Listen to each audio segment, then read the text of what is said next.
never been before. It's the first time. It's just, I'm so glad that he's opening our minds to the reality around us. The world's got a lot of problems at the moment. I think even the people who are taking news from the main media are aware of a lot of problems out there.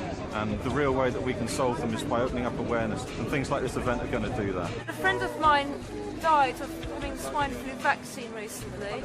So I want to help as many people realise that you know, this world that we're living is not what we thought it is, and it's quite important that we get the word out.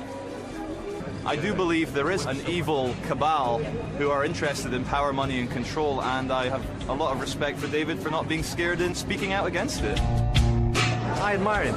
I think he's very brave.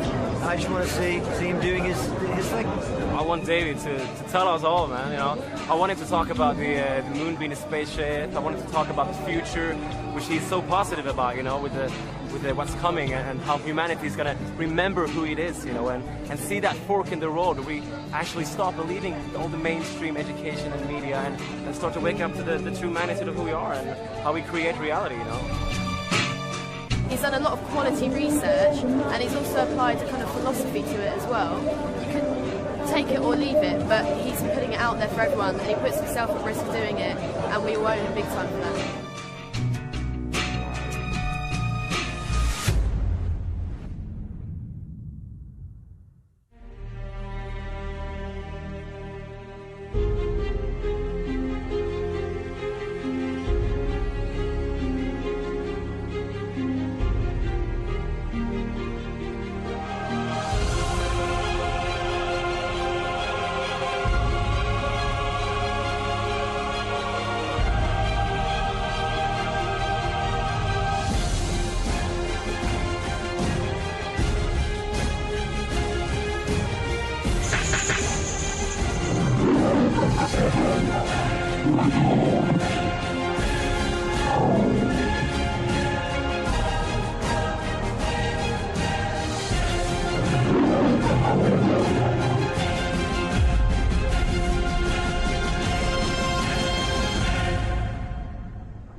Ladies and gentlemen, David Icke. Thank you. Thank you. Thank you. Thank you. Whoa. Thank you. Thank you.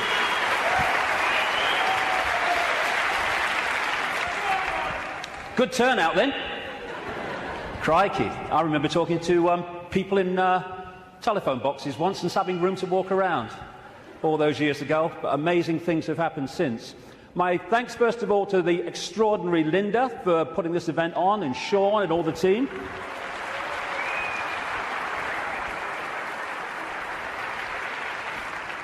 And my God, it's 20 years since my head blew off.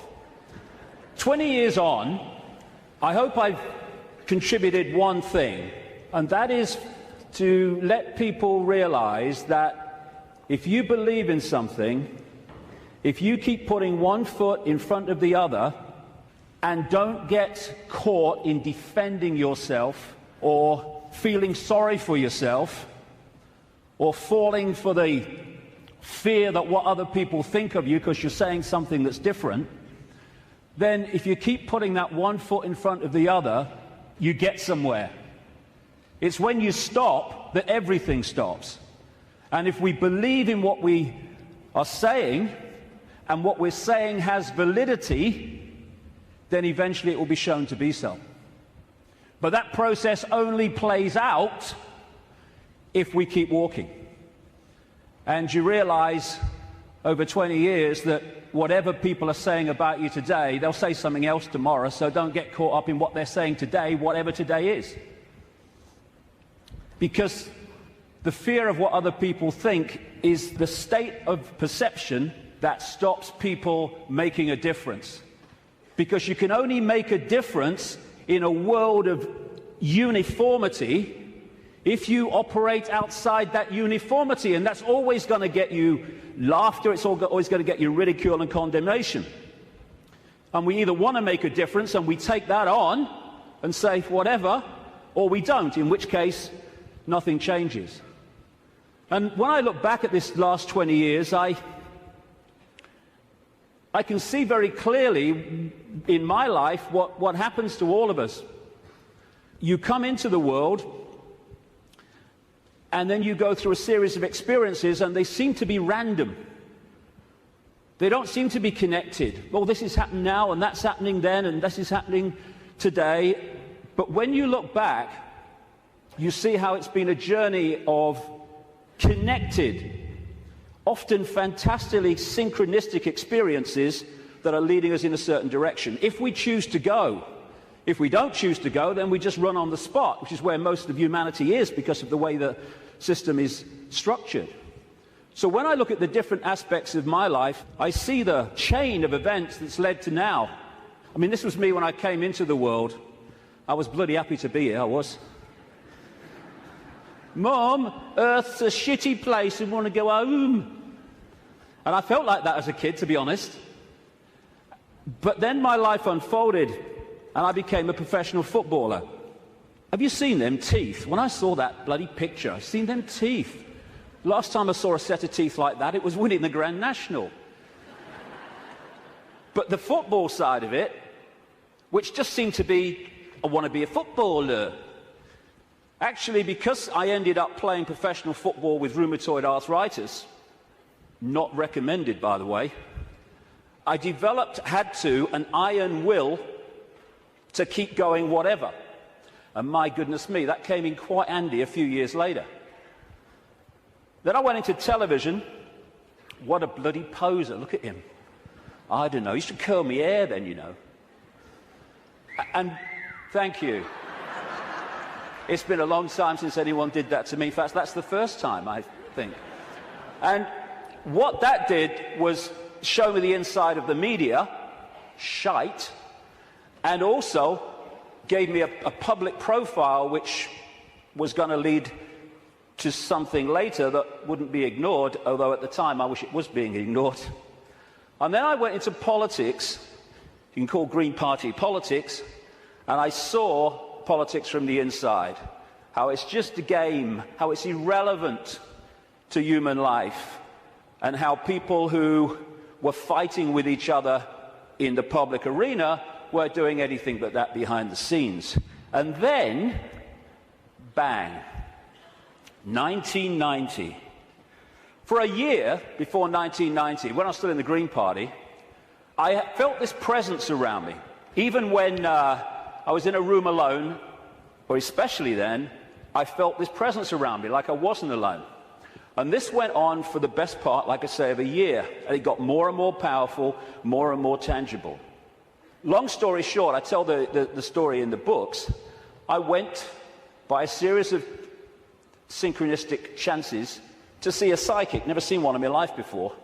And I just wanted to go along. I told her I wanted hands-on healing for my arthritis, which was true. But the real reason was, would she pick up what was around me? And I went for a couple of times, and it was hands-on healing, very nice. Betty Shine, nice lady. And then the third time, she starts giving me this stuff. Ooh, this is powerful, she says. I've got to close my eyes for this one. And in 1990, out came all this stuff. I'm presenting the snooker at the time. You know, I'm with the BBC still, and out came all this stuff. I was going to go out on a world stage. I was going to reveal great secrets. And basically, there was a shadow across the world that had to be lifted. There was a story that had to be told. And I was going to tell it, which, when I'm sitting with my bum on that little bench next to her in her healing room, sounded complete bloody craziness. But it's unfolded. And it's unfolded very quickly after that, where my life started to change. And I started to come across information that was pushing me in a certain direction. And then in the same year, or just after the same year, 1991, I went to Peru just on a whim, on intuition, and ended up having extraordinary experiences on a mound in Peru, just down from where that is. This is Siyustani, not far from a place called Puno in southern Peru. Over just out the shot there, on this mound, when this energy was coming in the top of my head, and I was shaking like I was plugged in the mains for about the best part of an hour. And after that, everything changed. It was like a dam bursting in my head, and suddenly concepts, information, perceptions were pouring into my mind. And for about 3 months, if you'd have asked what planet I was on, I would definitely have had to check. And that 3 months was when all this unfolded, what I call my turquoise period. When it was like a computer where you push too many keys and it freezes and says, can't process this, thank you, I'm shutting down. And that's what happened to me basically in that 3 months. And then, after that time, everything morphed back. And people were coming up to me in the street after all the ridicule, they're saying, you're just like the bloke I used to know. I thought they said you got mad. Well, I may have looked like the bloke I used to know, but I wasn't. I was suddenly seeing the world in a completely different way, and I was asking the big questions. Who are we? Where are we? Why is the world as it is? And from that time, the puzzle pieces started to be handed to me in really synchronistic, amazingly synchronistic ways. One of the, if you like, psychic communications that came through Betty Shine said in 1990, sometimes he will say things and wonder where they came from. They will be our words. Another one said knowledge will be put into his mind, and at other times he will be led to knowledge. Well, all I can say after 20 years of experience since that time is that that famous advert in Britain, it does exactly what it says on the tin, is precisely what has unfolded since then. And that's how the information for all the books and everything has come. Another one was, arduous seeking is not necessary. The path is already mapped out. You only have to follow the clues. Again, it says, or it does what it says on the tin. Exactly that has happened. And it's this process of having insights and then 5 sense information, names, dates, places, documents, people coming to support that insight, that is what has been unfolding for 20 years. That's where the information has come from in the books. And it's been like some force has been handing me puzzle pieces in virtually the order easiest to understand them. And when you put the puzzle pieces together, the world looks very, very different when you connect the dots. Because what the system wants to do right across society is get people to focus on dots, individual dots, a religion, family, job, football team, whatever.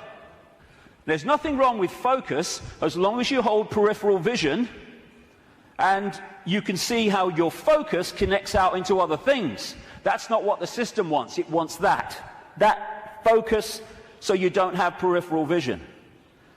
And as you're trying to go through the maze we call life, the control system has set up endless ways to divert us, confuse us, and to keep us from the understanding that would set us free. And that's what I want to talk about in the first section today. The idea is to keep humanity constantly bewildered, so we don't know where we are, who we are, what even reality is.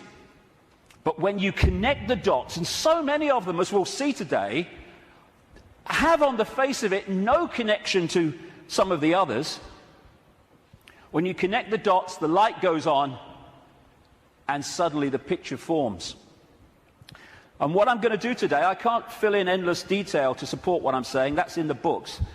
And that's what books are for. Because even in the long, long day that we've got today, and all the hours I'm going to be speaking, I need that time just to connect individual dots and show how they connect together. Because that will make the world we live in phenomenally. Because that will make the world we live in phenomenally different to the one that sold us from cradle to grave.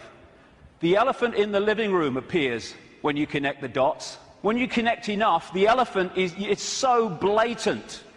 But when the dots are unconnected, there's no elephant there because you can't see it.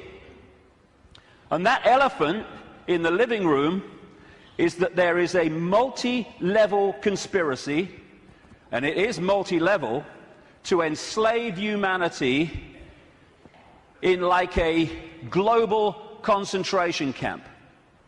The trick is to make sure the slaves don't realize they're slaves, so they don't do anything about their slavery. Although as this moves and moves towards its goal, that is becoming more obvious.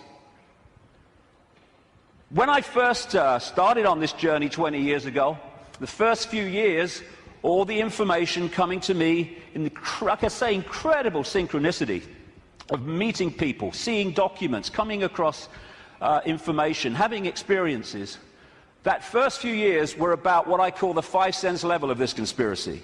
The banking scams, the police state, the Orwellian surveillance, the big pharmaceutical cartel, attack on the human body and the human immune system, engineered wars. And then after a few years, I started to move through the synchronicity, just following the clues as it said at the start. I came across this reptilian connection to the families that are running our reality. And then the most important part, from about 2003, 2002, when the synchronicity started taking me in to the nature of reality itself. And until we understand at least the themes of what this illusion is, we can understand nothing else about the world as it is and the way that the control system works. And then, over the last year, that synchronicity and the puzzle pieces has taken me into, perhaps for many people, I understand it, the most extraordinary area, which is that the moon is not what we think it is. Now, can you imagine if you've come along today out of curiosity? We're a few minutes in, and your eyes are on... Bill, he just said reptile, he couldn't have done. He did, I heard him. Well, we're going to get into some strange stuff, especially in the second section. Well, the first section's strange. We really are lunatics for reasons that I'll come to. So we're now at this fork in the road where we can go down one track and we can experience freedom in a way that we've never even understood what freedom is. We go down the other one, the one that the control system wants, then we're heading for a Orwellian fascist global state. It's unfolding as I speak. That choice, that fork in the road, is to become conscious, because most of humanity isn't, because it's manipulated not to be, or the control system's route, which is just to become a clone, a computer terminal of a control system, a merciless control system. The choice is between this, not too far down the road if we allow it, and this. Go hard, isn't it? Which one? Ugh. Freedom on a level, like I say, that we can't even begin to imagine from the perception of awareness that we've had so far. We perceive just a fraction of what freedom is, even when we talk about freedom. And we can break out of this. We can break out of this maze, this vibrational prison that we've been encased in. But to do that, as I said at the start, we have to stop doing what has put us in there. And that is conforming to the world that we are told the world is. Stop being in the herd. Stop being in the box, because there is another way. And if we don't take another way, I'm not saying the other way, we live in all possibility, but if we don't take another way from the way we've taken this far, how can anything change? It can't. If you always do what you've always done, you'll always get what you've always got. Real simple. And we don't have to all be the same. You can look the other way. You don't have to be a faceless person in a faceless crowd. It's not compulsory. You can express your uniqueness. You don't have to do what everybody else does just because they do it and we're frightened of conforming. And sometimes the choice of not conforming can actually save us a lot of grief. And it will in the next few years. You don't have to swim with the tide. You can swim the other way. It's possible. You were born an original. Don't die a copy. But how many people do? Because they fear not being like everyone else is because of the comeback from those people. Truth does not change because it is or is not believed by the majority of the people. Everybody knows that, mate. Everyone knows that's rubbish. Well, I don't know it's rubbish. That's one less than everyone. We've made a start. As Gandhi said, even if you're in a minority of one, the truth is still the truth. The multitude is always wrong. My goodness, how history has confirmed that. And this is the stadium on which it all plays out, the human mind. You cannot control billions of people physically. You can in certain small areas, yes, with your tanks and your bloody tasers and all that rubbish, but you can't do it to 7 billion. You have to control the way they perceive themselves and the world, and therefore through that make them behave the way you want them to. So if we're going to go down this route of freedom, first of all, we need to free our minds from the programming of a lifetime. Free our minds from the belief that what we're programmed to believe in schools is the truth about anything. It's not there to enlighten us, it's there to program us with a certain perception of reality which we carry through our lives, so we will be good little slaves based on who we think we are and what we think the world is. Free our minds from the diversions and the nonsense and, hey honey, she's after the car, quick. And while we're doing that, over here, the world is being orchestrated. Not for our benefit either. Free our minds from the belief that the mainstream media is interested in telling the people the truth of what's going on in the world. It's there to do the opposite. It's to tell us the version of reality the control system wants us to believe, so we will respond and react in the right way. Free our minds from the fake change people. I mean, crikey, is there a politician that's actually campaigning anymore that's not saying they stand for change? Change? Yes, I'll tell you what the change is. It's one guy claiming to be change, controlled by the same force that controlled the previous guy. Free our minds from the fake, fraudulent, false flag terrorist events created by the same control system that then tells you how the world must change to save us from the terrorism that they had covertly created. Free our minds from the front men for this control system, who are put up to frighten us into accepting changes in society, surveillance and control to save us from people who are front men for the very system that says, let me save you from him.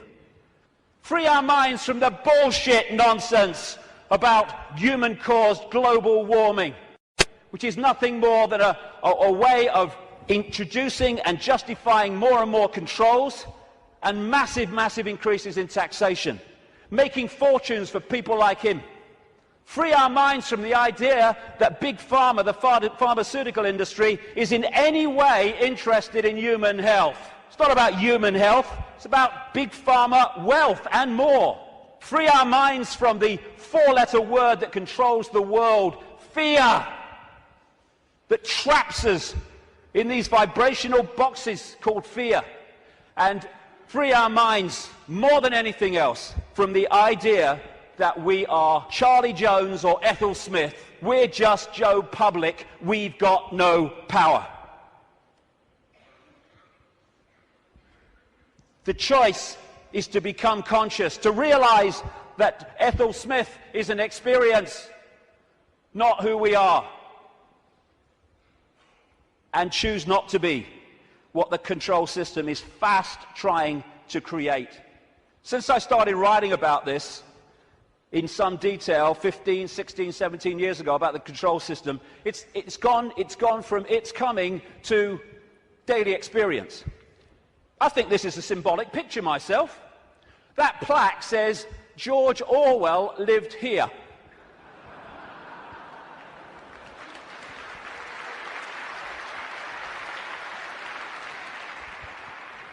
We've got peaceful demonstrations in America being scattered by excruciatingly painful sound technology. The microchip agenda's moving on. The sky's full of chemtrails and all the stuff that's in them. The food we are given to eat, if we choose to eat it, is full of chemical cocktails that are destabilizing our ability to think straight and be emotionally stable. And they're targeting the children more than anyone because they're the ones who are supposed to live most of their lives in this control system. They bloody won't, as I'll get to later, but they're trying. And yet so many people are still saying, well, it looks all right to me. Looks all right to me. To have your head in the sand, you have to be on your knees. The two go together. Ain't it great? Ain't it great to be free? So the idea is to enslave us while people think they're free. And this is a real important area that keeps us from focusing on this and acting on this. Wishful thinking. Wishful thinking that says, well, I don't want it to be true, so I'm going to kid myself it's not. And if I can do that, then I don't have to do anything. Here's an example of wishful thinking I came across. Wishful thinking that this threat will make any difference to their husband's drinking. That's wishful thinking. When I first saw that, I immediately ordered a large one, personally. But that's wishful thinking. I wish it were different. I wish things were different. Well, we all do, but they're not. They are as they are, and I find myself saying this all the time now. It is what it is. And if you accept what it is, you can change what it is. If you're in denial of it, you're not going to change it because you're kidding yourself it doesn't exist. This control system is coming in. It's coming in fast at the moment. And we have to get it from talking about it to doing something about it. And it's crept up on us, step by step. While we're watching the game shows and celebrity world and sport and stuff. Nothing wrong with any of those things. But if you're there and you've not got the peripheral vision, they will keep you from seeing what's going on. And now the future is here. It's not sometime never. The future is here. And we've got to go from that to that pretty damn quick. And we can and we will. In many, many ways. As Martin Luther King said, the ultimate measure of a man is not where he stands in moments of comfort and convenience, but where he stands at times of challenge and controversy. And we are at a time of challenge and controversy, and we'll see what we're bloody made of, frankly. But the great news is, and I'm going to get into this big time in the last section, this is a time of fantastic awakening. Like I say, when I started on this journey consciously, anyway, 20 years ago, the number of people that were in any way interested in this information, whether it's the nature of reality or the control system and its agenda, was tiny, tiny, tiny. It was a lonely road. Not anymore. A phenomenal awakenings happening all over the world as people start to expand their minds and open their minds to another possibility, to another world, to another sense of self. And what comes with that awakening, indeed what triggers it in so many ways, is when we decide to ask the big questions. Because only then can we get the big answers. Like, who are we? Where are we? What is reality? And that's what I'm going to focus on in this first section, because unless we at least understand the themes of what reality is, we cannot possibly understand what's happening in the world and how the control system really works and how deep the rabbit hole goes. Establishment science, education, media, that's what it does. And how the control system really works and how deep the rabbit hole goes. Establishment science, education, media, that's what it does. I mean, have you seen these politicians in Britain now? You've got Clegg in the Liberal Party, Liberal Democrats. You've got Cameron in the Conservatives. You're going to probably have one of the Miliband's, maybe David Miliband, leader of the other major party, and they're all standing on the same sodding postage stamp, all three of them. Same background, same basic perception of the world and politics, and that's exactly the same with science, education and media. They all stand on this same postage stamp, and anyone wants to step off it and explore in other areas, stop him! Stop him! Ridicule, condemnation, stop his funding. And people say, well, if what you're saying is true, science would tell us. Yeah, okay. Like the media would tell us, right? Yeah, okay.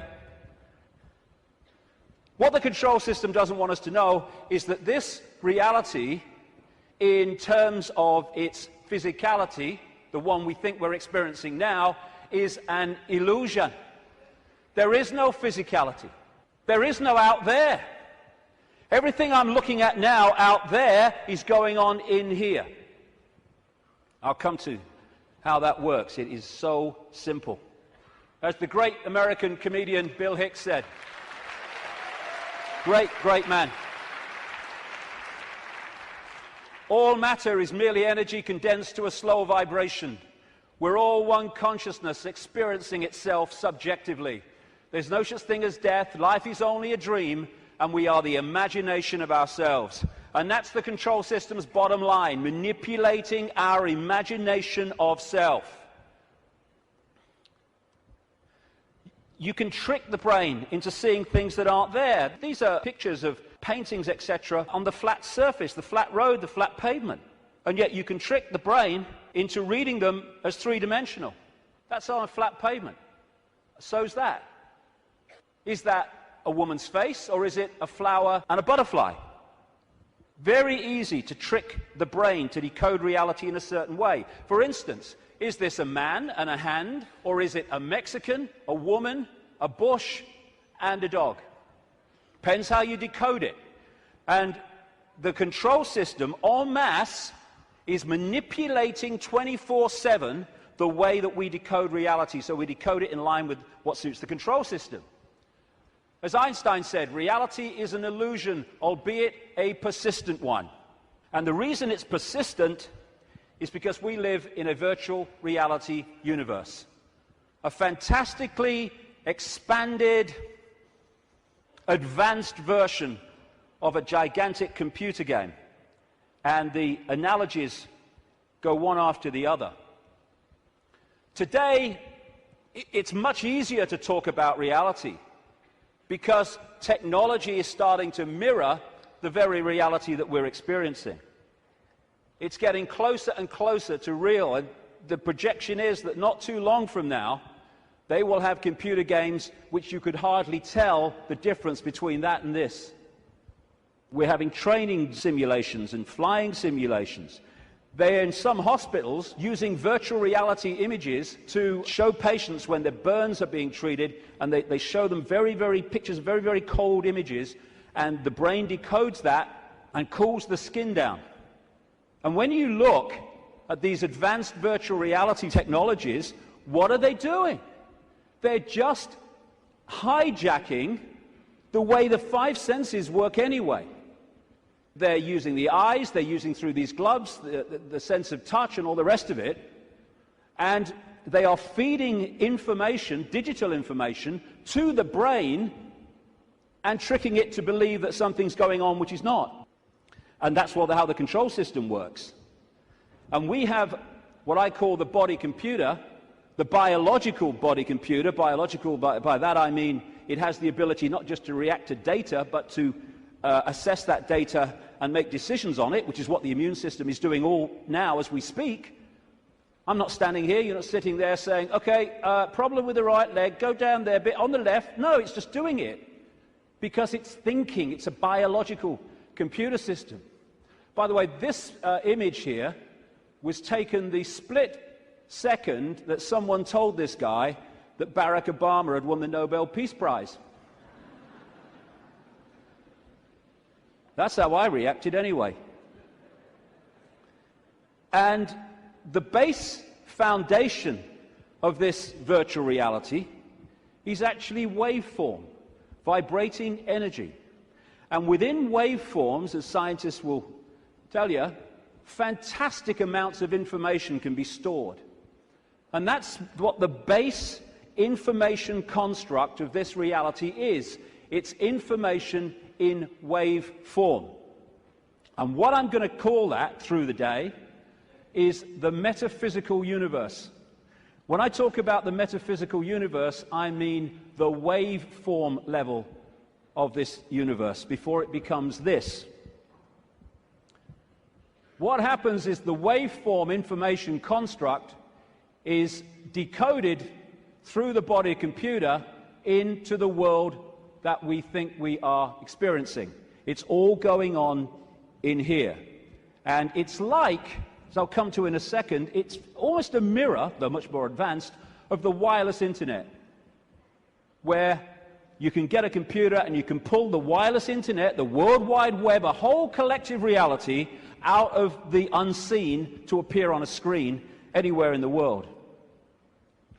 And so as we decode vibrational information through to electrical information, which is sent to the brain, and the brain decodes that into the world that we think we are experiencing. This is the metaphysical universe. Through the body computer, it becomes the world that we experience as outside of us. The five senses, which of course, as I say, virtual reality computer games lock into, that's how they work, they change vibrational information into electrical information, which goes to the brain to be decoded into what is holographic information. I'll come to that. So this is absolutely right, this scene from The Matrix, where the Neo character says, this isn't real, and Morpheus says, what is real? How do you define real? If you're talking about what you can feel, what you can smell, taste, and see, then real is simply electrical signals interpreted by your brain. That's all it is. And imagine if you can manipulate the way the brain interprets reality, because you know how reality works and the population doesn't, because you bloody well keep it from them systematically. The five senses are a decoding system. The most obvious one, of course, is sound. That's a vibration, comes to the ear, message to the brain, brain hears the sound. There is no sound until we've decoded it as so. Sound is just a vibration until we've decoded it. Sound exists in here. Same with taste. Electrical signals to the brain decodes it. This is how you can, through stage hypnotists, etc., get someone to eat a potato but taste an apple. Because you implant the belief here that it's an apple, and so the electrical signal with the potato code goes there, and it doesn't read it like that, it reads it as an apple. Even on that basic level, think of the potential for manipulating the way we see reality individually and collectively. And different parts of the brain, like with smell, are specifically there in the body computer to decode those senses. Same with touch. Exactly the same. Even movement. There is no movement until we've decoded that movement. There are conditions of the brain, which some people have, where they don't decode movement. So often they don't even see it. They'll see a car in the distance, the next thing, whoa, it's gone. Nothing in the middle. They see someone pouring a cup of tea, and all they see is a static arc of tea. It's all an illusion. It's a computer game. A very, very sophisticated one. I love that. Crikey, talk about having a laugh. Hey, Ethel, come and see who's in the telly. Don't you mean on the telly? No. Stage hypnotists are playing with this system all the time, like I say. And there are some other hypnotists I made earlier. These don't know they're hypnotists, most of them anyway. But that's what they're doing. They are, all the time, giving us a sense of reality, a belief in what is real. And if the brain takes on that belief system, it then starts reading reality in line with that belief, and it becomes a self-fulfilling reality. So we live in the equivalent, as I'll keep saying, a very, very advanced equivalent of the holographic internet, the World Wide Web. If you say to people, tell me about the internet, they say, yeah, well, it's graphics and websites and words and colors and the pictures. Yes, it is. But the only place that exists in that form, the internet, is on the screen. Everywhere else, it's electrical circuits, etc., etc. You say, tell me about television. They'll say, well, it's moving pictures on a screen. Yes, it is. But the only place that television exists in that form is on the screen. Everywhere else, it's electrical circuits and, in some cases still, many cases still, broadcast frequencies. And we live in what I call the cosmic internet, where information in the energy around us, I'll come to where it comes from in a minute, is then pulled out of the unseen. Just as these guys sitting out in the open, no wires, no connections, they are pulling the unseen out onto the computer screen. And if you think of it, because people say, well, if you're creating your own reality in your head and all that stuff, why do we all see the same stage? Why do we all see the same car? Well, when you log on the internet in South Africa or Australia or London or America or anywhere, apart from places like China, you log on to the very same collective reality as everywhere else, everywhere in the world. You might choose to go to this website, and if you go to this website, the guy in South Africa could go to the same website that you're on and see the same thing, because it's a collective reality. What happens is that we then decide, do we like this website? What do we think of it? Do I want to go there or do I want to go there? That's how we put our individual spin on it. It's the same when you look out the window and you see the same car going past. But I might like the car, someone else might not like the car. But it's the same collective reality. And the body computer is pulling this reality out of the unseen, just like those laptops. And so you've got in the Matrix movie that scene where he says, the Matrix is everywhere. It is all around us, even now in this very room. You can see it when you look out of your window or you turn on your television. You can feel it when you go to work, when you go to church, when you pay your taxes. It is the world that has been pulled over your eyes to blind you from the truth. What truth? That you are a slave, Neo. Like everyone else, you were born into bondage, born into a prison that you cannot smell or taste or touch, a prison for your mind. I'll get into the nature of that prison in the second section. So what is this universe? It's information.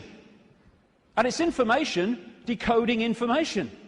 Just as you put a computer disk in a computer, it's information. The information encoded in the computer then reads the information on the disk. That's what we're doing. And that way, we manifest this apparently out there reality. We too, the so-called human body, is energetic, non-physical in its base form. But when it comes through the decoding system, it becomes the world that we think we're experiencing outside of us. It seems to be outside of us. I'll grant you, my God, I look out here, it looks to be outside of me. But it's inside of us. We are creating it through the decoding system in our heads. Now, I'll go into this area in the new book. What I'm saying is that, well, I'm not saying this, scientists are now saying this. At the center of this galaxy is a massive black hole, and the increasing thinking is, and I would say it fits perfectly, is that there is a giant black hole at the center of every galaxy. What I'm saying is these black holes resonate the base information or the base vibrational frequency of this virtual reality universe.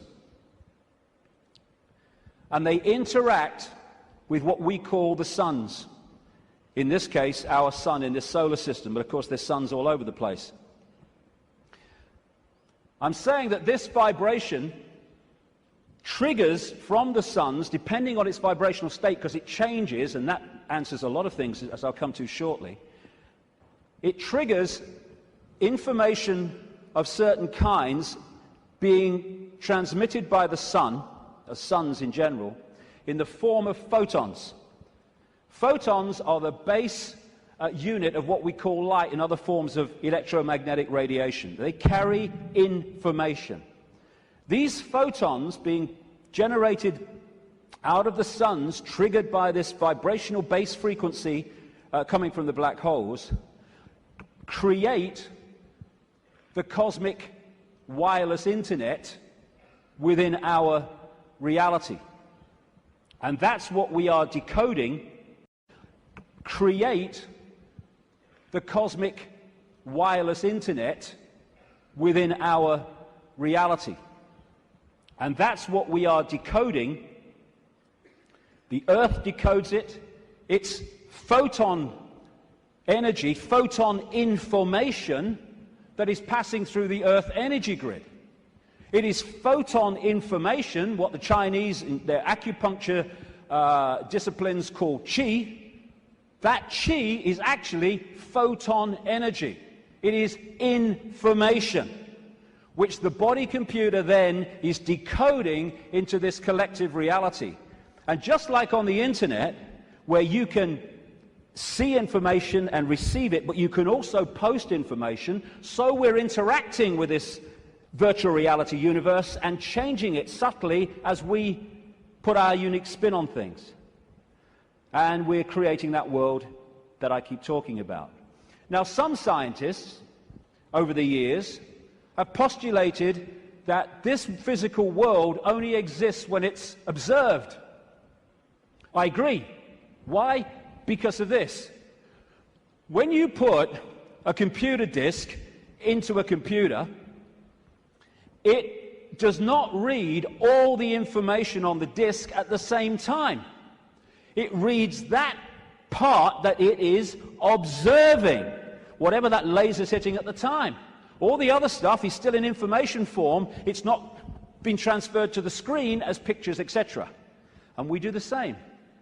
When we observe, decode, then we bring it into this reality. But without that, this is just the base vibrational metaphysical universe, which is the basis of all of it. Then no light gets in the brain. So how do we see light? How can I look at that light and see it? No light ever gets in the brain because the brain's decoding information into that light. So when you see things like in the Matrix movies, those lines like, there is no spoon. It is not the spoon that bends, it is only yourself. Exactly. Because the only place the spoon exists in physical form is in here. And you bend it by bending the way you decode reality. Miracles are simply overcoming the programming of what's possible and not possible. You know, we are of course programmed to believe that when you walk through fire, you get burned. And if you walk through fire or hot coals with that belief, that decoding state, you'll burn your bloody feet.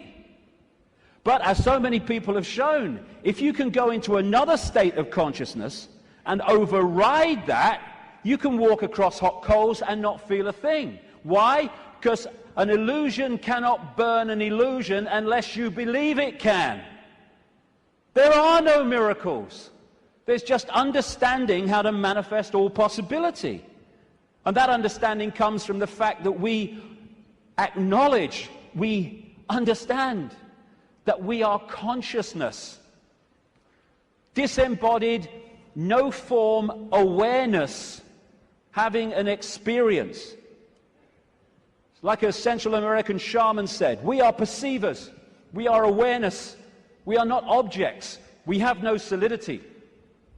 We, or rather our reason, forget this, and thus we entrap the totality of ourselves in a vicious circle from which we rarely emerge in our lifetime. And that vicious circle is what the control system wants to keep us in, because then we're controllable. If we understand who we really are, what we really are, it's impossible to control by a bunch of control freaks. The body is the way our awareness experiences this reality. If I want to interact with this reality, which is a frequency range, I have to have an outer shell, we all do, that vibrates within this frequency range, because our consciousness is vibrating much too quickly. It's like Radio 1 trying to make connection to Radio 2. They're on different wavelengths. It's never going to happen.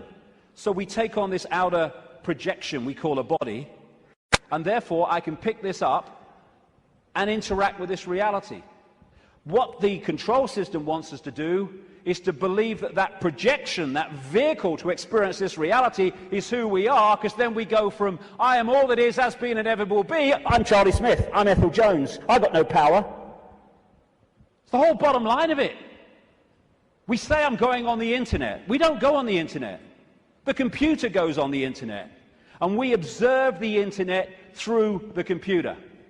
And our mind-body is the vehicle to experience this reality. That goes on the internet. Consciousness, the real us, observes, just like the World Wide Web, observes the internet through that vehicle. And like I say, the idea is to get us to think that we're that and not that. I had a vision when I was sitting in the bath a couple of years ago now, maybe. And I've asked my great friend, the brilliant Neil Haig, to knock this up from what I saw. I'm sitting in my bath, and I saw billowing energy, yellow, kind of white-yellow energy. And I took that immediately to be consciousness. Then an eye appeared in the energy, the consciousness, and then a telescope appeared. At the end of the telescope was this reality, the Earth, the solar system, whatever. The last movement was for the telescope to morph into a human body. And that was so profound in the sense of that's how it works. And because of the limitations of this focus, we see ourselves, if we don't stay in contact with that, in very limited terms. Death is just putting the telescope down. Well, I've had enough of that. Earth's a shitty place. Hello, all right, I'm back. You never went away. The computer's here. We are observing through the computer. And I want to make the difference, because this will go through the day, the difference between consciousness and what I call the mind. Everything is the same energy in the end, because it's just one unified awareness I call the infinite. But it takes different expressions. Consciousness is the ocean. All possibility, all that is, all awareness. And the mind is like a frozen, denser expression of that, and therefore has great, great limitations in terms of awareness and perception compared with that. And one of the reasons is to interact with this reality, which is much denser than consciousness, we have to have a denser conduit, which we call the mind-body. Therefore, it has to be more limited than consciousness itself. This guy, Ramana Maharshi, a man who lived in India and meditated for most of his life on a mountain in India. I've actually been there. Nice place. He said, mind is consciousness which is put on limitations. You are originally unlimited and perfect. Later you take on limitations and become the mind. Or as Einstein put it, a human being is a part of the whole called by us universe, a part limited in time and space. He experiences himself, his thoughts, his feeling, as something separated from the rest, a kind of optical delusion of his consciousness. And that optical delusion comes from looking through the lens, the telescope. And what it does, and I keep saying the control system is structured exactly to do this, it puts us in a false identity. One that doesn't think all possibility, it thinks limitation, I can't, that's not possible.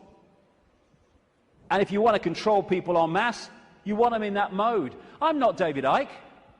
David Icke's my experience. It's a name for the experience I'm having at the moment. I am all consciousness, all awareness. All that is, has been, and ever will be, and so is everyone else in this room, everyone else in all the realities of this infinite world that we live in. We are all possibility, and that's our base state. I don't care who you are, what you've done in your life, what regrets you have, how successful you've been. Your base state is all possibility. And I've only taken psychoactive drugs once, well, 1.5 times. The main one was in Peru when I took something called ayahuasca in 2003. And for 5 hours, I had this voice, as loud as mine is now, took female form, talking to me about the illusory nature of reality.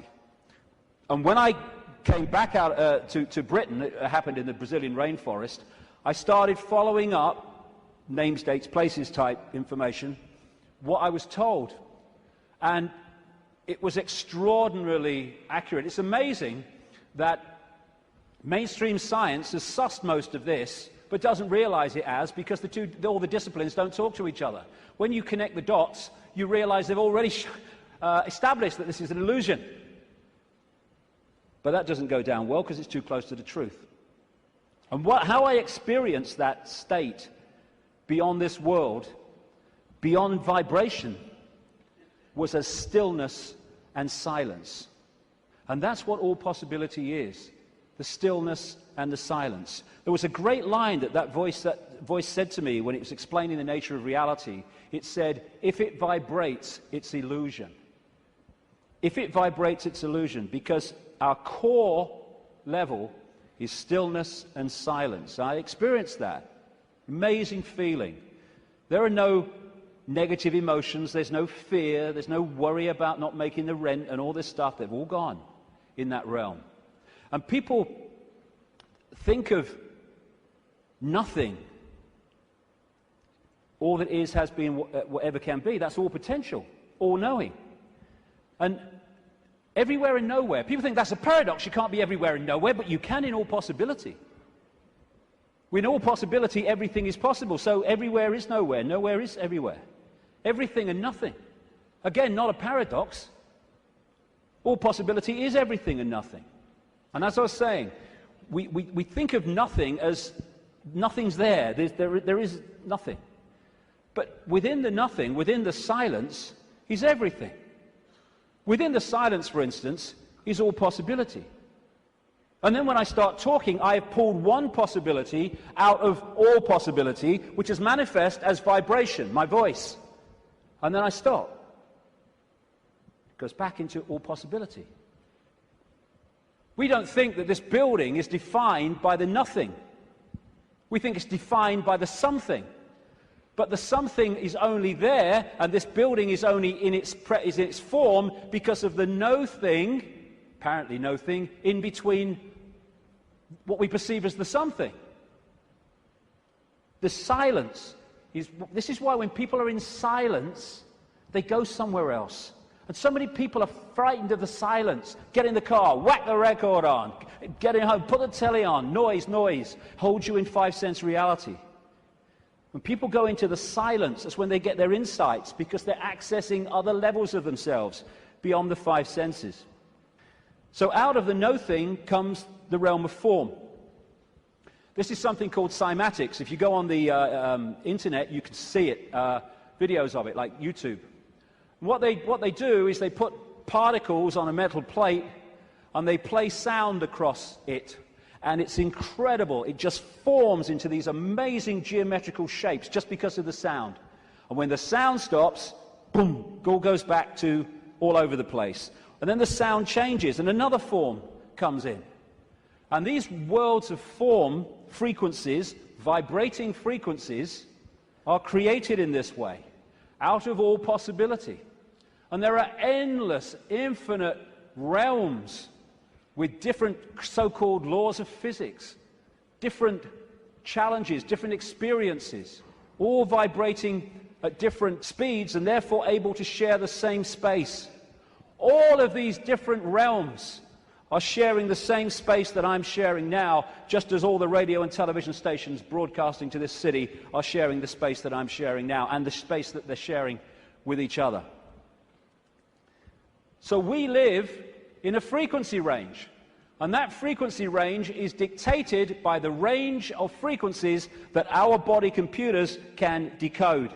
And it is extraordinarily tiny. We're virtually blind in terms of what exists. The vast majority of this universe is what scientists call dark energy or dark matter. And they call it dark not because it's pitch black, but because we cannot decode it. Therefore, it is not in our realm of experience. We have to work it out by its impact on things that we can see. And the electromagnetic spectrum is 0.005% of what is projected to exist in this universe. And visible light, which is the only frequency range that we can decode, is a fraction of the 0.005%. So this is it. Visible light. This is our world. And we look out and we think, we can see everything. But we can't. We can see what we can decode. And therefore, we operate within a dimension, we might call it, and it's penetrated by other dimensions. But we can't. We can see what we can decode. And therefore, we operate within a dimension, we might call it, and it's penetrated by other dimensions, which allows those other dimensions to interact with ours, which I'm going to get to in the second section, because that is fundamental to the control system. What we're doing is we are putting our focus of attention into this reality through the body computer, and therefore this seems to be the only world that exists. But the space we're occupying is teeming with life of endless varieties. So if we come into this world of mind and we hold a connection to consciousness, we are in this world physically and we can experience this. We're going to go to the pub, yeah, let's have a beer with you, yeah. But we're not of this world in terms of the point of observation. We are in this world, but we're observing it from here. We can see things here that this can't see. And that's why the control system has to keep us here. And a structured society to make that happen. To keep us in bewilderment by being only able to decode and experience reality through the five senses. And once you are in the five senses, and you're not getting inspiration, insight, intuitive knowing from higher levels of your consciousness, where do you look to get a fix on who you are, where you are, and the world you're living in? There. And who controls that? The control system that controls the media, politics, education, science. The idea is isolate us in the five senses, isolate us in body-mind, and then program the body-mind to see the world that suits the control system. Time and space are just information within the metaphysical universe fabric, the vibrational fabric, which we then decode into what appears to be time and space. There is no time and space. When you put a disk in a computer, it's got information on it. You put it in the computer reads it. On the screen, you see time and space, or what appears to be time and space. But all it is information on the disk being read by the computer and being put on the screen. That's what we are doing all the time. Time's an illusion. And my goodness me, if we fall for that, then we totally get encompassed by time, that time exists. You can say it's 1 o'clock, I've got to meet someone at 1 o'clock, so you're there at the same time, and synchronize that, but all along you know that it's just a construct. It's not part of you this time. Because no time is where consciousness operates. And if we operate completely connected to time, then by that very nature we're going to disconnect from consciousness, which is on another level of perception. Our time is just crazy. You cross an invisible line in the ocean, you go into tomorrow, you go the other way, you go into yesterday. There is only the now. That's all there is. People say, no, there's the past and there's the future. Well, okay. When you think of the future, where are you? You're in the now. When you think of the past, memories, where are you? You're in the now. These are constructs. These are perceptions. They're not real. Only thing that's real is now. Everything happens in the now. And the only moment we can change anything is in the now. And if we get pulled into the past, all regret, I wish I had, oh, that woman in 1953, ooh. Or we get pulled into the future, oh my God, what's going to happen? Oh, yeah, outcome, oh, what if? Then we're getting pulled out of the only time that exists, and therefore our power to change things, to impact on now, is diluted. And we are absolutely dominated by time. What's the time? Oh my God, is that the time? Oh my goodness, what's going to happen? Are you going to get time? Oh, I'm late. And yet, the now is the only thing that exists, and time, like space, is a perception. It is part of the construction of reading. You could see time in a way like like a disc, like a DVD. What you've seen in the film is your past, as you perceive the past. What you're looking at in the film at that moment you perceive as the present, and what you've yet to see in the film you perceive as the future. Yet all that information exists on that disc at the same time. Whip back a bit, you've gone into the past. Whip forward, you've gone into the future. And I've been talking for years about the time loop, as I call it. Wrote a book with that title. And it's not really a loop, but it does can express itself like that in the play-out world of so-called physical reality. And we go round and round and round, and it comes back to the start. And we think we're going forward, but because we're only in it for a certain section, we think we're going forward. If we stayed with it, it will come basically back to the start.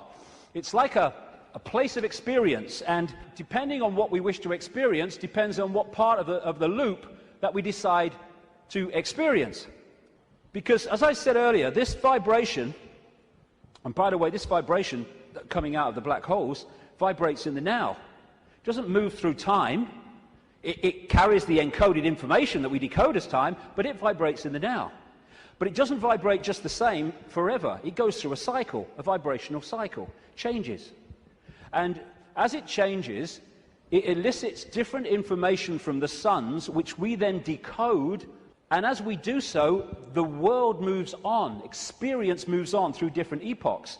You look at the ancients around the world, and they invariably see time as secular.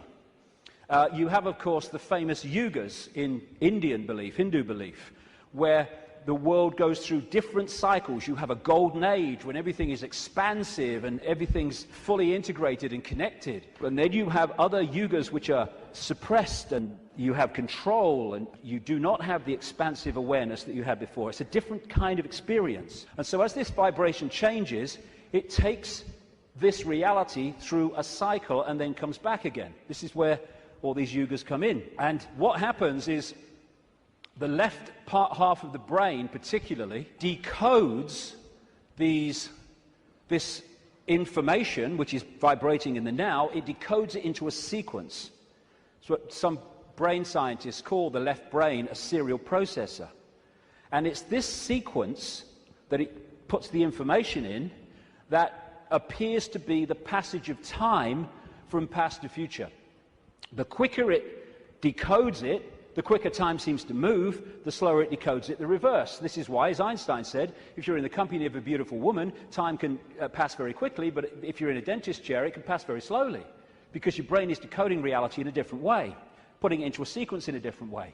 And so the time loop is actually just the decoding of this changing vibration, changing information. And again, if you can hold connection to out there, you can be in the world and not of it. If you're not, you're literally caught in the loop, and that's where most people have been for a very long time.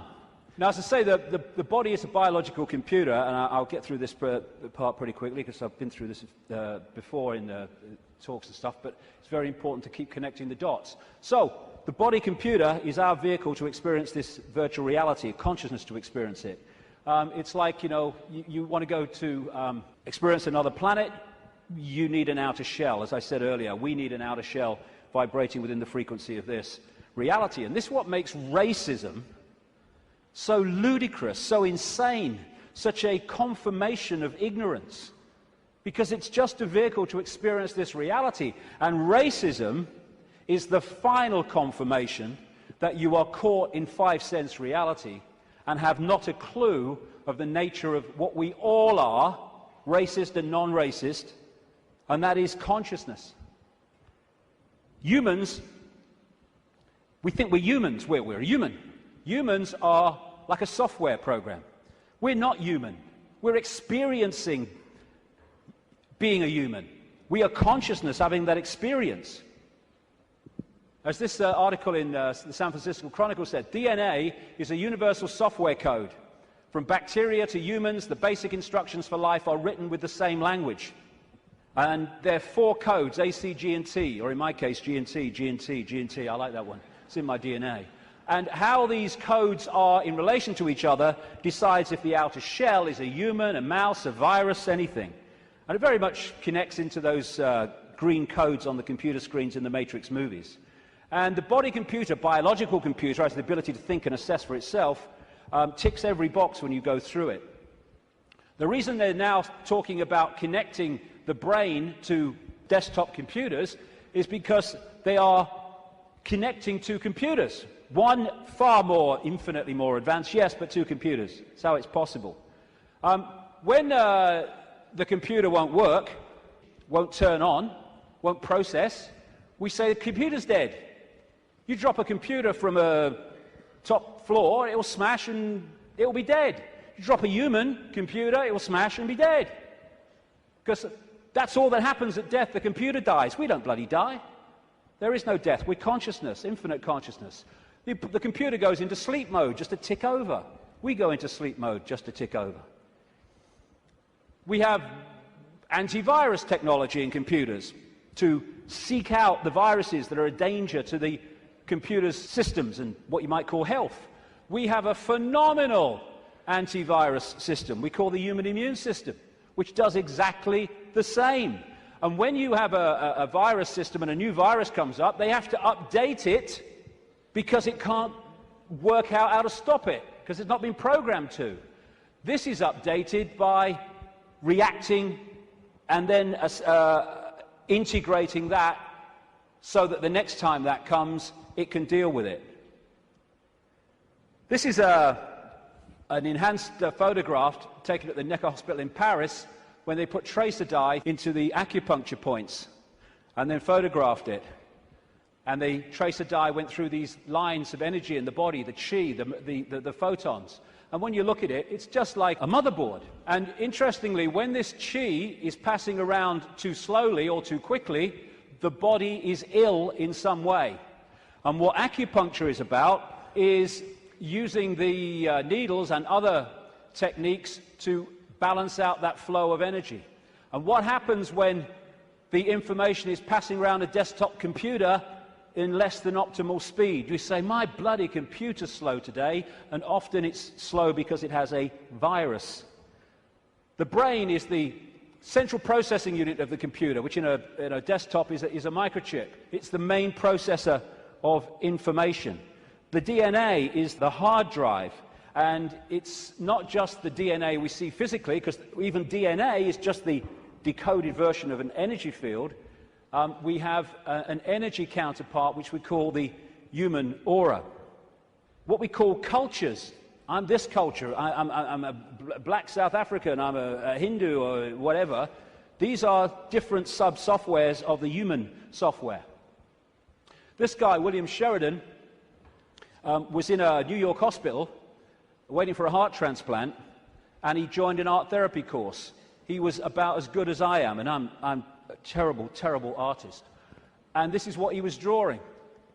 After his heart transplant, suddenly he went back on the art therapy course and started drawing much more sophisticated pictures. As a result of agreeing to promote organ donation, he managed to meet the donor's mother. He asked her the obvious question, did your son have an interest in art? And she said he wanted art materials rather than toys from the age of 18 months. He was crazy about art.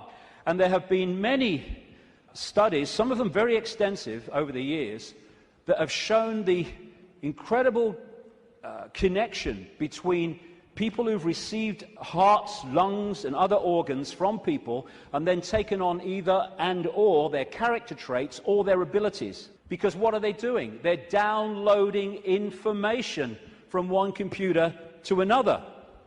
That's how it gets passed across.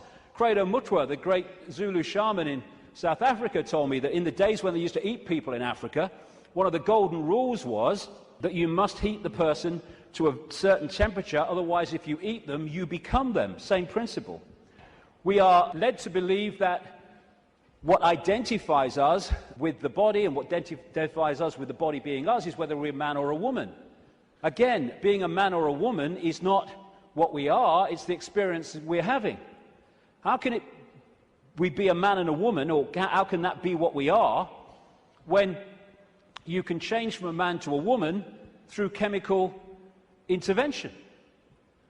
It's changing the nature of the computer through chemical intervention. Freaky the chicken, who was in the papers a few years ago, started out life as a hen, laying eggs, then had a massive, for some reason, explosion of testosterone and became a cockerel. Started chasing the chickens, the hens, and crowing at dawn. Grew a comb. How can male or female be what we are when that can happen? It's an experience for consciousness which is neither male or female because it's all possibility. This is from the BBC website. Scientists have been able to take control of flies' brains to make females behave just like males. Control of flies' brains to make females behave just like males. Researchers genetically modified the insects so that a group of brain cells that control sexual behavior could be switched on by a pulse of light. The team was able to get female fruit flies to produce a courtship song behavior usually only seen in males.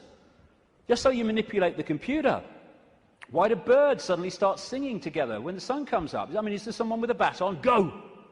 Why did Freaky the chicken start crowing at dawn when the testosterone came in? It's a program.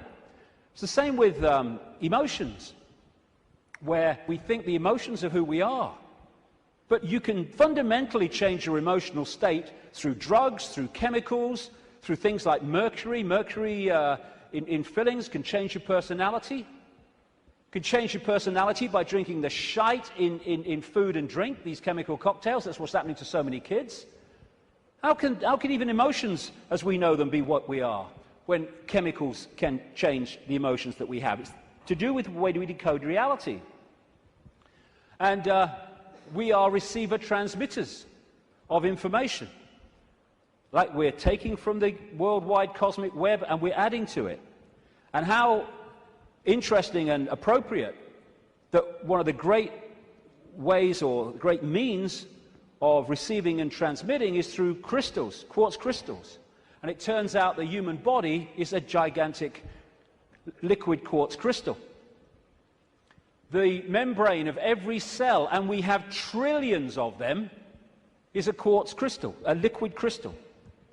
The Earth is a gigantic crystal. Every grain of sand, for goodness sake, is a crystal.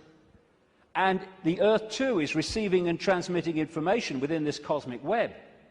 DNA is a receiver-transmitter of information, and it's made that way. This is an article on DNA. From the characteristic form of this giant molecule, a wound double helix, the DNA represents an ideal electromagnetic antenna. On one hand, it is elongated and thus a blade which can take up very well electrical pulses.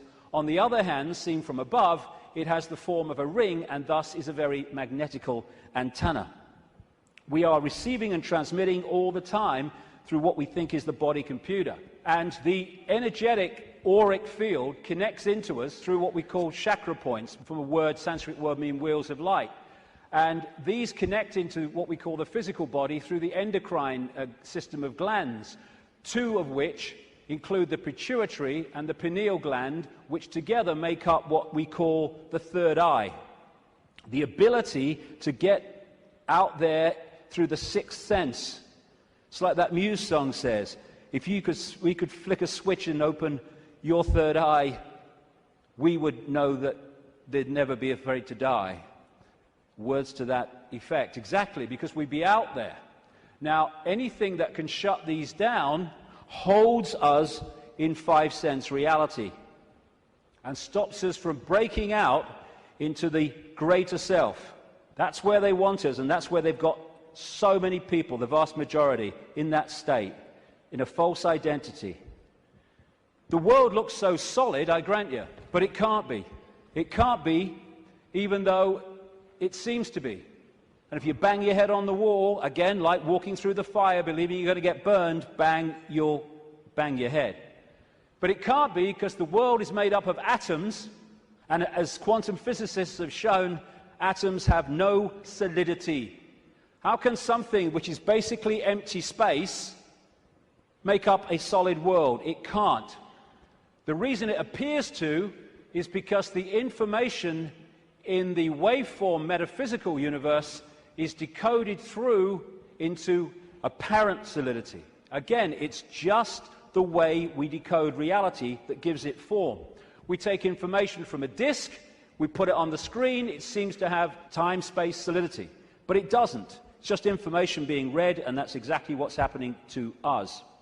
The reason it appears solid and it appears three-dimensional is because we live in a holographic world. We see holograms, you can buy them in the shops, where they appear to be three-dimensional, but actually they're not. It's just the illusion of the way they're made.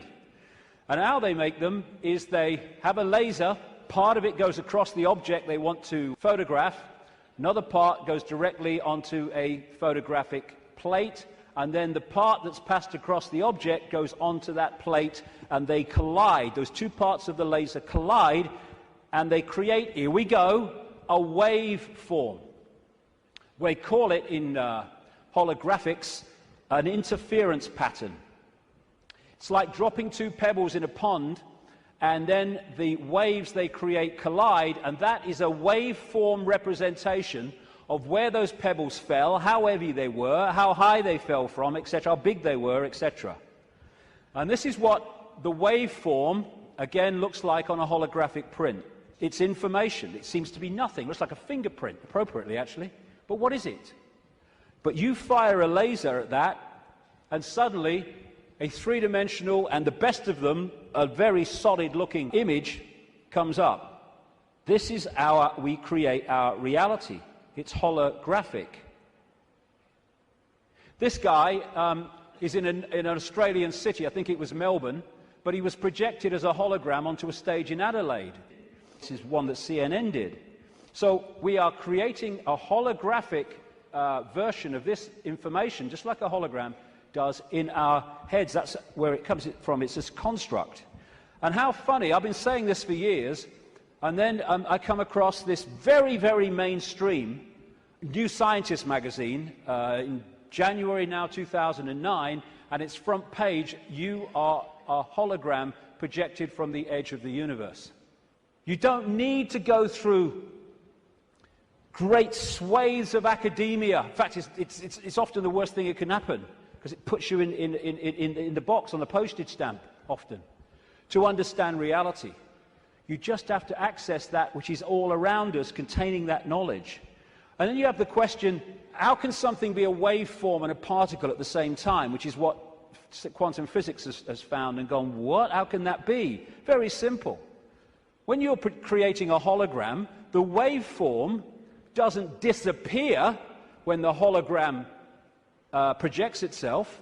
They both exist at the same time, the information construct and the decoded holographic form. The particle and the waveform exist at the same time. It's so bloody simple. People think it's so complex. One of the great things about a hologram is that every part of the hologram is a smaller version of the whole. So if you cut a holographic print into four and put a laser onto the four pieces, you don't get a quarter-size version of the whole picture, or a quarter-size part of the whole picture. You get a quarter-size version of the entire picture. And because of that, this is why these things happen. This is why reflexologists can find points on the hand and the feet and elsewhere that relate to different organs and parts of the body. This is how acupuncture can do it, and reflexology with the points on the ear. Do something here, it affects the heart. Do something here, it affects the liver. Because it's a hologram, and it must be like that, because every part of the hologram is a smaller part of the whole.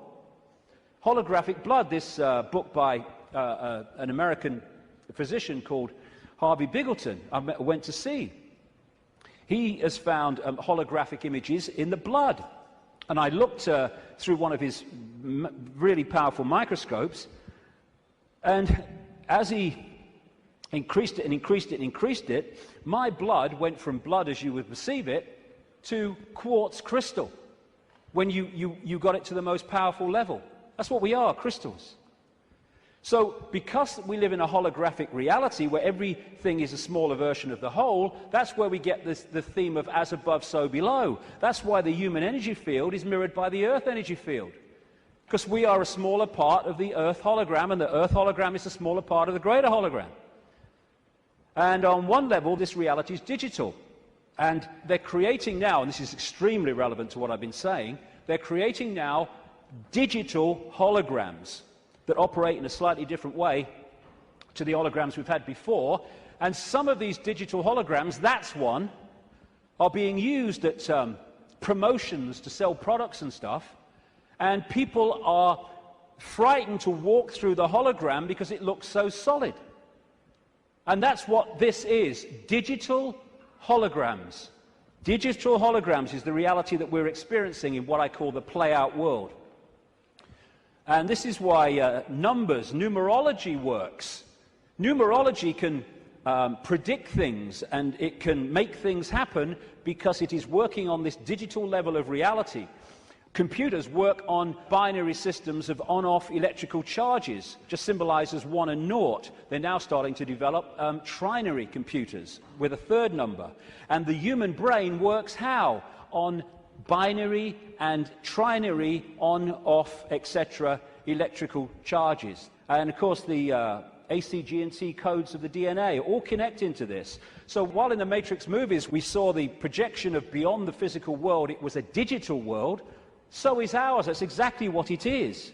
And like I say, scientists are not sussing any of this stuff in terms of the mainstream because they focus on their own discipline, their own individual dot, and they don't connect the dots, and therefore they can't see the picture.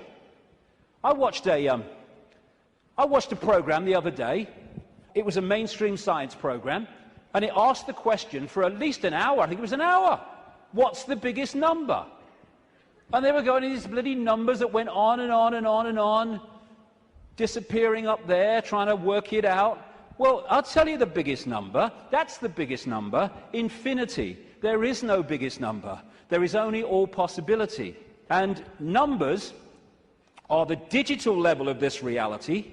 And because of that, numbers represent vibrational states. As a result of that, you can manipulate reality through numbers and numerology, because you're manipulating that level of the decoded construct. So what does all this mean? We live a false identity. We think we're humans when we're consciousness. We're multi-leveled awareness, not just the body, consciousness. And some near-death experiences have experienced and then come back to tell the story of what they've experienced when they've been through, sometimes they experience it as a tunnel, and then come back when their body releases the consciousness for a short time. And this is one that encapsulates all of it. He said, everything from the beginning, my birth, my ancestors, my children, my wife, everything comes together simultaneously. I saw everything about me and about everyone who was around me. I saw everything they were thinking now, what they thought then, what was happening before, what was happening now. There is no time, there is no sequence of events, no such thing as limitation of distance, of period, of time, of place. I could be anywhere I wanted to be simultaneously. This body computer is what gives us the delusion of all those things. And I'll just finish on this bit. Key to holding us in servitude is to keep us in the left hemisphere of the brain. We have two, the right brain, the left brain, and we have a bridge called the corpus callosum, which bridges the two and should pass information between the two. And the right brain, they have very, very different states of being. The right brain is the out there, the creative, the connection with all that is. The left brain is what deals in numbers, in language, in sequence, and puts everything in hierarchical structures and all the rest of it. And what the system wants, he wants us in there. Because when we're in there and not in there, we are there. And the whole system is structured to put us there. The education system, everything. I found this, different functions of the right and left brain. What the right brain wants to do is say the color. What the left brain wants to do, language, it wants to say the word. And it's interesting when you try to go through these and say the color, how difficult it is for many people to say the color instead of the word, to say green instead of what the left brain wants, which is yellow. And the functions of the two are massively different. This lady, a brain scientist, neuroanatomist called Jill Bolte Taylor, became well known when she had a stroke in the 1990s, I think it was. And she had a stroke in the left brain and stayed awake for most of it, and therefore experienced what was happening. First of all, she got onto an exercise bike trying to overcome how she was feeling, and she looked down at her hands, because this left brain decoding system's now not working, and was not decoding reality as it normally did. She looked down, and she saw not hands, she saw claws.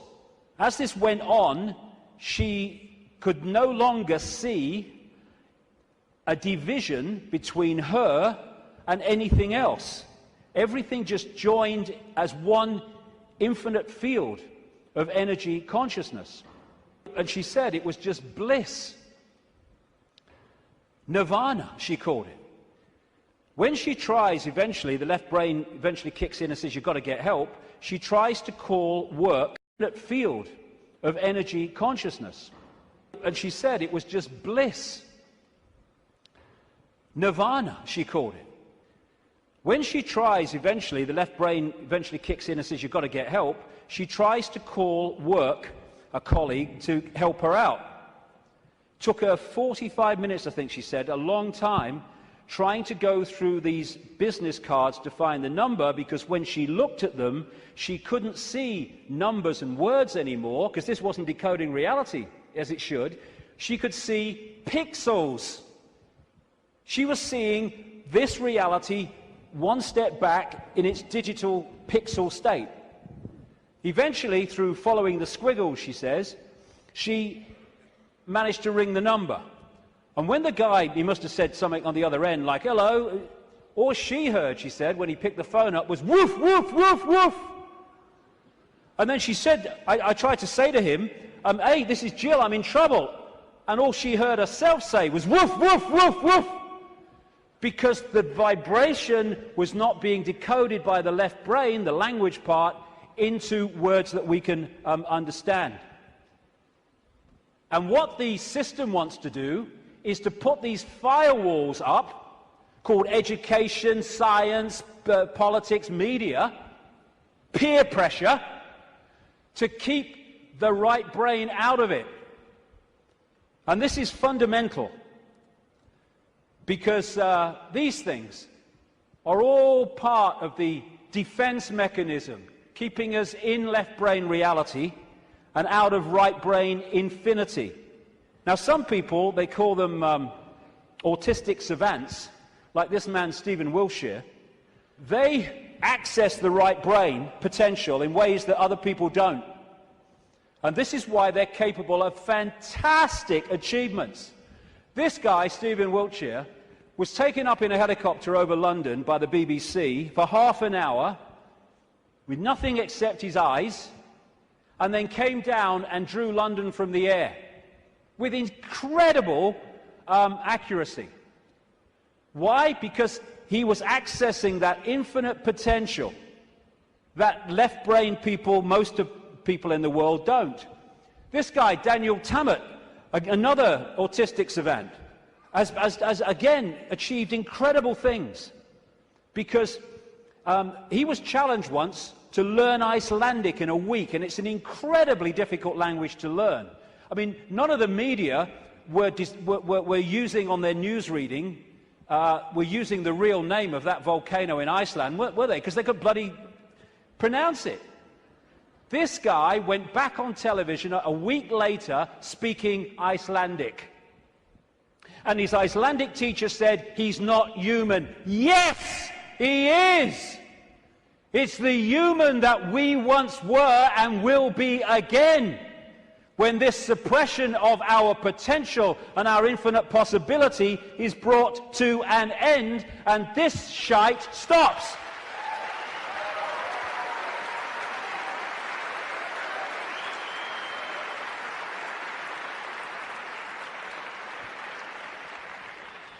We worship the intellect. Oh, he's got a great mind. Oh, he did this at Oxford. Oh, he's gone to Harvard. Mind is such a low level of awareness. It's supposed to be a vehicle for experiencing this reality, a servant of consciousness. It's become our master. It's become something to worship, and that's the isolated intellect. That's the isolated intellect. And so we reach a point. This fork in the road is, are we going to be consciousness or mind? Are we going to be all that is or little me? It's not really free your mind. It's free yourself from mind. That's why society is structured to completely engross us and swamp us in things to occupy our mind. Open your mind. Become all that is. Infinite love is the only truth. Everything else is illusion. What is infinite love? All possibility. Infinite possibility. Choice between the head, thinking, intellect, and the heart, knowing, wider consciousness. Then we start to access this wider information and see the world from a completely different level. We then start to access, once we get out of mind, all these other realities that are there to be accessed and perceived and to glean insight and information from, that have been denied by being encloseted and enclosed in mind. As William Blake said, if the doors of perception were cleansed, everything would appear to man as it is, infinite. The control system's game is not to have that cleanse happen. René Descartes, the French mathematician and philosopher, defining who we are, said, "I think, therefore I am." I would update that on the body-computer level and say, "I compute, therefore I am." But beyond that, in the realms of consciousness, it is simply, "I am, therefore I am." I am all that is, has been, and ever will be. And this multi-leveled conspiracy is there to keep that knowledge from us, to hold us in little me mental states, so a tiny few can control billions. Without this knowledge, we cannot understand the conspiracy and how it works. And the question is, who's behind it? See, they're hiding already. Who's behind it? And that's what we'll get to in the next section, which will start in 10 minutes. Thank you very much. Thank you.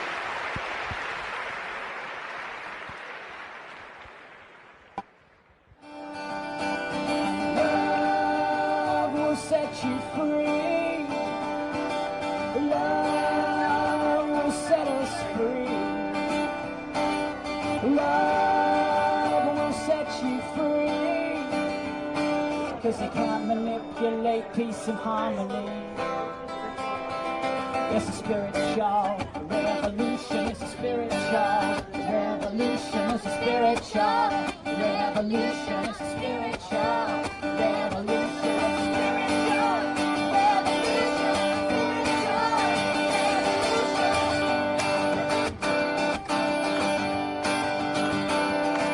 It's a spiritual revolution. It's all part of your evolution.